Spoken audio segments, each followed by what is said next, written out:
My name's Paul Gilbert, and today I'm delighted to be able to talk to my colleague and friend, Dr. Charlie Heriot-Maitland, who's been a clinical psychologist since 2010 and has taken a special interest in people with severe mental health problems and also compassion focused therapy, which is something that we're going to be talking about today.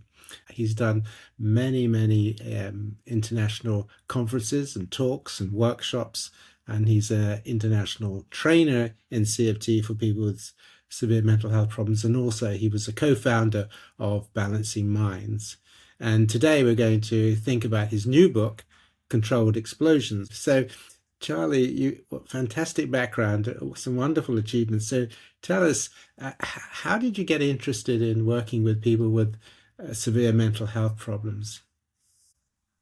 Well, thank you, Paul, for the introduction. I think for me, I've always been really curious about why minds do what they do, um, especially when what they do seems to be quite self-defeating. And I've really early on, both academically and personally, in my own personal life, I really couldn't. Wasn't quite comfortable with the idea of, meaningless pathology or, faulty brains that were broken. Or this is how often people with severe mental health are described. And they often experience a lot of shame that they think they've got something wrong with them. So I was always just wasn't quite comfortable with just how we'll see some people as us having normal brains and other people having these kind of abnormal brains, and that seemed to me to be a big problem about how we approached mental health. And so one of my big motivators was to try and almost bring us all onto a continuum, a human continuum of well-being and struggles.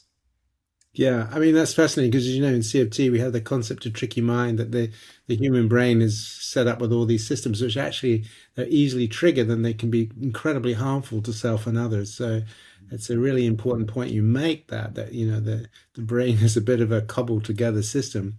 So how did you get involved with an interest in bringing a compassion focused therapy approach to the nature of the difficulties you were working with? Well, something that really struck me clinically was how quickly shame can shut people down. So it's something about you have your mental health struggle, whatever it is, but then once you have a whole layer of shame and self-criticism on top of that, it really keeps you just stuck in that place. It's very hard to move towards any kind of personal recovery or growth, or addressing these mental health symptoms that you're struggling with. So a lot of the what I was noticing clinically was people's struggle with the struggle.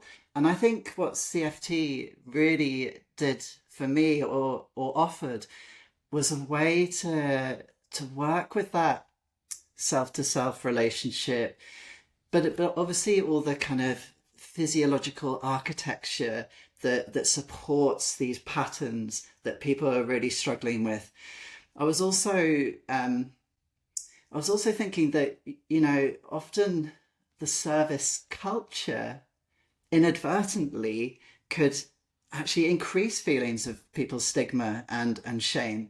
So I also thought that compassion focused therapy was not only a model for psychotherapy, it was also a model that could support teams, services, cultures to create more safe, validating, interpersonal experiences for people struggling with their mental health.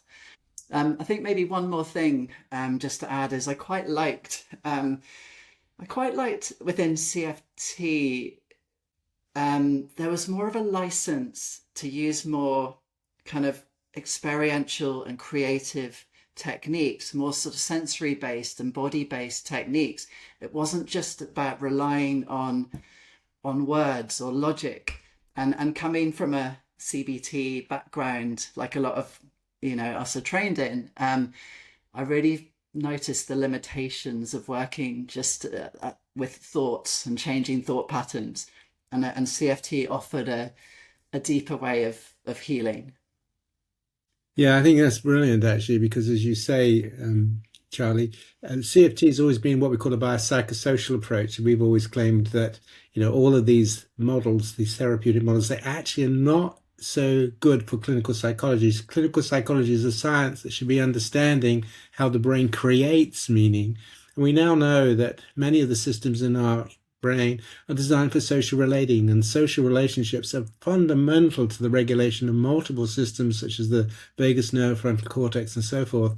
And if we're not tuning into those when we're trying to help people, we're missing much of the game. So what's great about a lot of your work is this recognition that dealing with things like shame, which has very harmful effects on the brain, and facilitating compassion processing with self and others has a really profound effect, positive effects on the brain, is absolutely has to be central to what we do as clinical psychologists. So I love all of that stuff, and you've written brilliantly about that, and you have a wonderful chapter in our book on that, and you're going to talk about that in your book too. So, looking at all that, how did you bring all that into your understanding of psychosis? Now, you mentioned a little bit at the beginning that you wanted to try to understand the normal variations of a human brain, but how did you really get caught up in that fascination of working compassion with psychosis? Well, psychosis has always interested me precisely because I don't see it as separate from the continuum of human brain experiences, and things like voice hearing, developing strong fixed belief systems, and dissociating. These are what I've always regarded as more sort of amplified versions of uh, threat-based responses that we all display, like patterns that we all have, ways of keeping us safe, ways of coping with adverse environments and relationships. And this has been a kind of thread throughout my academic work, going right back to I did a master's degree. This is before I became a clinical psychologist. I did a master's degree in psychology of religion, and the topic of my thesis was mysticism and madness, two aspects of the same human experience. So it was really, this is really early on before I did any professional training. I was really interested in just that kind of the overlap between some of these like sort of unusual states of mind, and trying to understand that a bit more. And that was also what I researched for my Declin Psych project. I looked at experiences of clinical populations and non-clinical populations who have psychotic-like experiences, and looking at the kind of similarities and differences between them. So I've always been curious about, understanding how minds respond to threat. And there might be more extreme versions, more amplified versions, which might manifest in psychotic presentations. And so I've always seen compassion-focused therapy, because it starts with an evolution-informed psychoeducation and understanding about the biopsychosocial brain. Because that's the premise of how we approach these questions, we're always starting with how do brains work, and how have they become shaped by their environments? So the questions are always beginning not with what's wrong with you, but what's happened to you. And it's from that premise that I really think we can make sense of these quite extreme states of mind. Yeah, I think that's such an important point. And, for both of us, really, that is the basis of clinical psychology, of understanding the ways in which brain create experiences that can be helpful or harmful, pleasant or unpleasant, distressing and so forth. So, can you tell me, and you also did this wonderful cartoon thing called for voice hearers, didn't you? Which is out there, compassion for hearing voices. Which if people haven't seen it, or they should go watch it. It's absolutely amazing. So from all of that experiences, your books also speak to a larger audience, and I know that this book is you're interested in reaching a larger audience. So how did that become important for you to kind of get it out there, to kind of open out beyond the clinic, as it were, into the wider public? Actually, it's really similar to what you just mentioned about Compassion for Voices, actually, because the whole purpose of that was to share with an audience these complex ideas. It was almost like to share with communities and the general public about, so that we can make a little bit more sense of these kind of experiences, so they're not so alien to us. Because I think stigma thrives through when we draw lines between clinical and normal, them and us. And so when we recognize our own patterns in us, in our day-to-day lives, in our own kind of self-sabotaging behaviors, self-critical behaviors, when we notice these patterns in ourselves, it becomes much harder to dismiss them, so we're trying to kind of destigmatize, depathologize. And actually, for me, this is what brings us closer together, as with our common humanity. And I think that will really support compassion at the end of the day, between understanding ourselves and people whose brains work in these ways. And we can help each other out a bit better. And I think one of the key things, because you write in your book, don't you, that our brains are designed for survival, or survival and reproduction. They're the two main things. Evolution is only interested in that, it's not interested in anything else. That is not designed for happiness. And why does that distinction matter? And why do you think people really need to try to understand that we're not really designed for happiness? We're designed to behave in ways which increase survival and reproduction potential.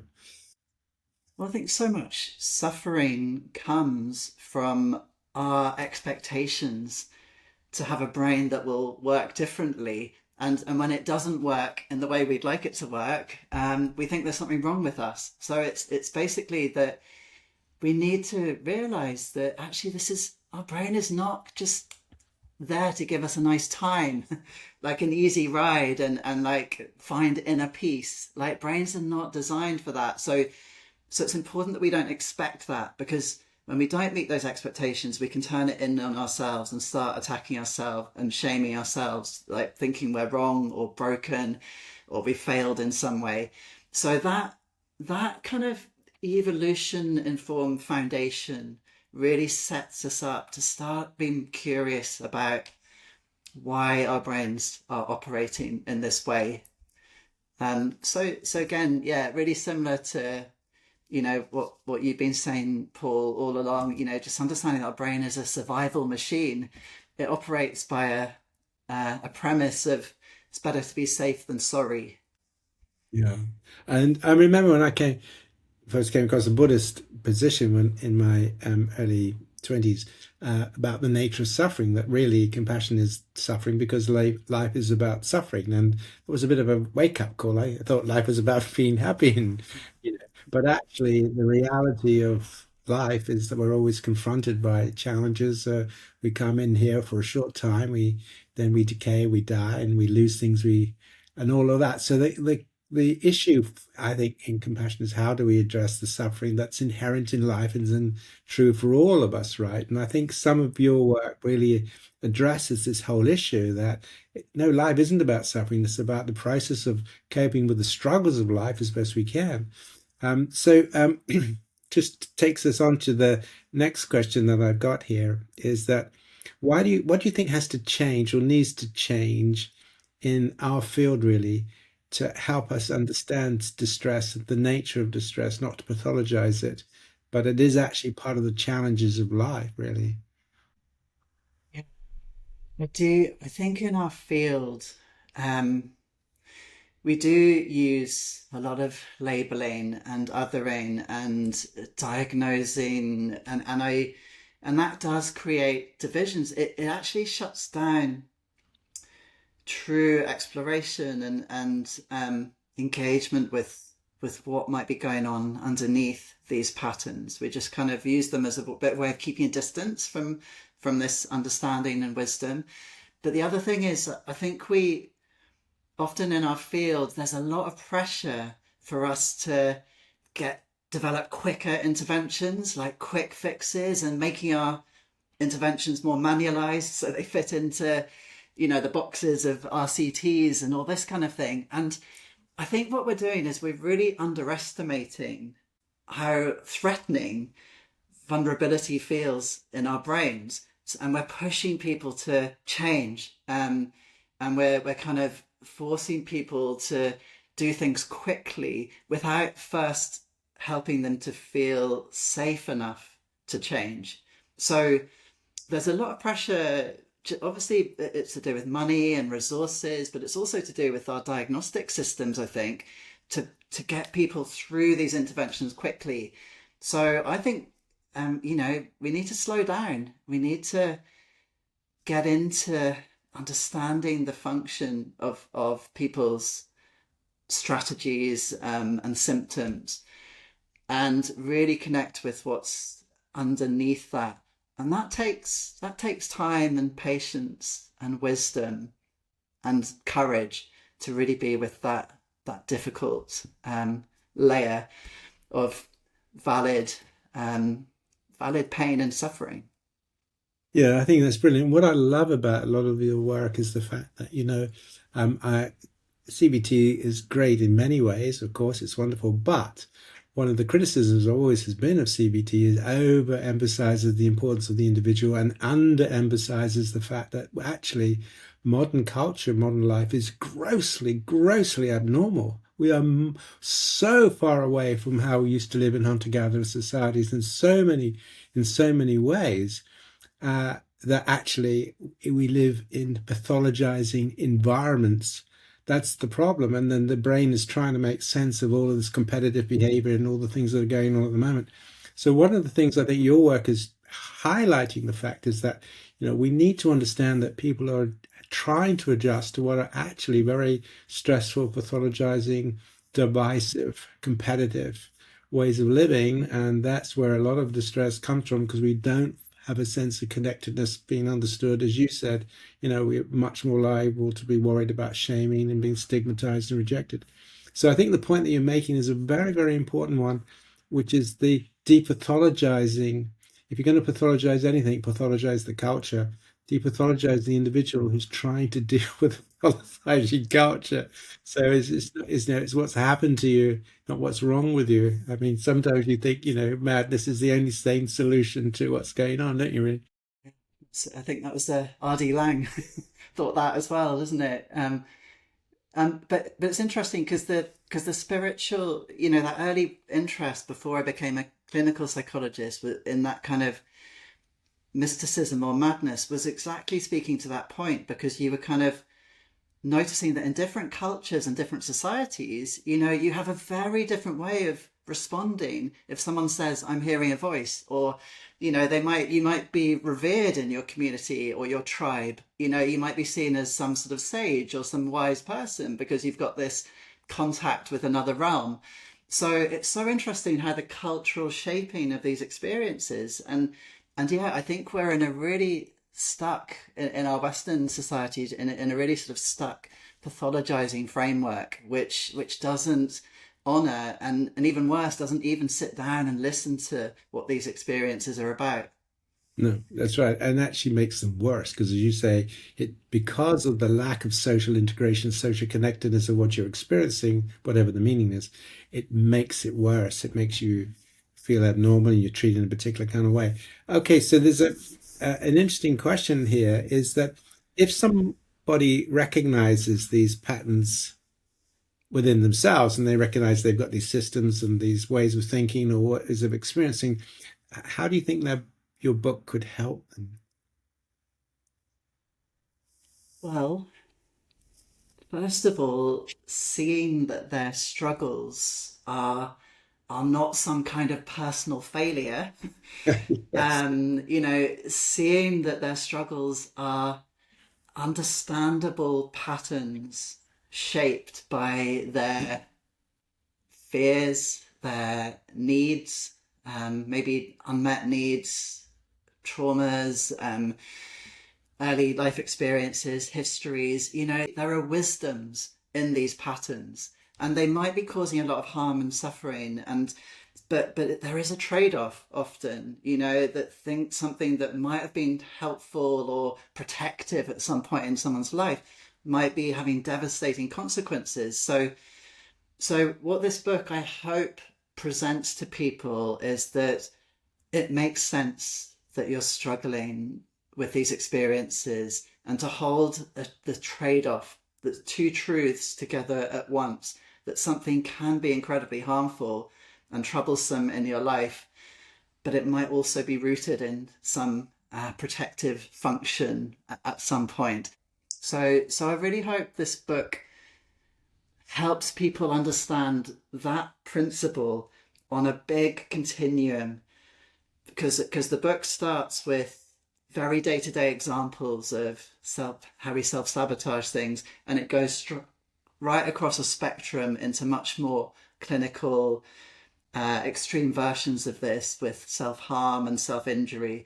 So I really want kind of the reader to see that we are all on a continuum, and we've got the opportunity to explore this and make sense of this.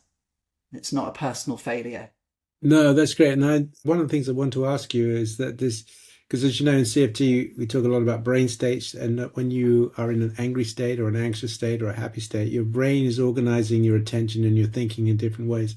And therefore helping people realize we've all got these multiple potential states that we can create within ourselves. So the question is, how do we create these compassionate brain states to help us with these other more distressing brain states, such as anxiety? I think the question that's here is, diffusing controlled exposures with compassion. But really, it's about how do we create a compassionate brain state with attention, thinking, body to then work with other experiences. Well, what we've learnt, thanks to a certain Professor Paul Gilbert, is that there is a huge amount of science out there that informs us about how to do this. And it's not necessarily in the field of psychiatry and clinical psychology. One of the great things you've done, Paul, and one of your huge gifts to me and colleagues, is that you've read much more broadly into social science, neuroscience, neurobiology, evolutionary psychology, and weave together a fabric of really evidence-based, process-orientated science that informs us how to create the systems and patterns in our body and our social environments that will support a compassionate mind to be cultivated and built. So I really love the sort of, motto, using the body to support the mind. And that's really what it's all about, like creating breathing practices, grounding practices, that will allow our mind to start operating and become orientated towards compassion. And then once we've got compassion online, and as you know, in CFT, we spend a lot of time working with the fears and blocks to that. It's not easy. But once we can access our compassionate mind, then we can use that as our vehicle or orientation to start moving towards some of the vulnerabilities and fears that we've identified as fueling these self-protective patterns. So we bring compassion to some of the fears, the unmet needs, the old wounds, the sadness, the anger related to those wounds. And once we can meet those threat systems with compassion, then hopefully over time the self-protective patterns become less necessary and start to settle, start to diffuse, as was the word mentioned from the book. So bringing compassion to those vulnerabilities is exactly the way forward that the book talks about, diffusing controlled explosions with compassion. Yes, that's amazing. And I think it might be worth your listeners being aware that when we talk about compassion, we say, look, imagine you have a friend who's got to go to hospital and they're very frightened. So you say, okay, I'll come with you. Now, why would you do that? Well, because when you have a relationship of caring, it encourages you, it gives you strength to face what you have to face, right? So compassion is not about being kind, and it's actually developing compassion and wisdom to face whatever suffering is there. So the important point about compassion is it's not about avoiding or getting rid of, it's actually engaging and healing. And I know that's something that you promote a lot in your work. The how do you have the courage and the wisdom to engage with the voices or whatever it is and begin to understand them, begin to understand the protective functions and their origins.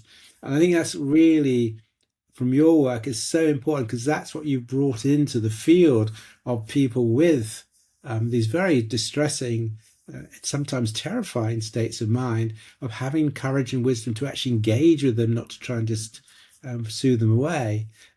So I think, again, as you say, helping people with these explosions by bringing the wisdom and courage of compassion into to help you. I think that's a key point. So that's what your book's really about, isn't it? I think. Yeah, so the final chapter is all about bringing compassion. The first bit is all about trying to understand the patterns, so we're really understanding. But I think understanding leads to compassion, and then compassion brings courage and wisdom, and then that's where you start having choices. It's like, how do I want to help myself now that I can see the patterns and I can understand them, and I'm not going to beat myself up about them.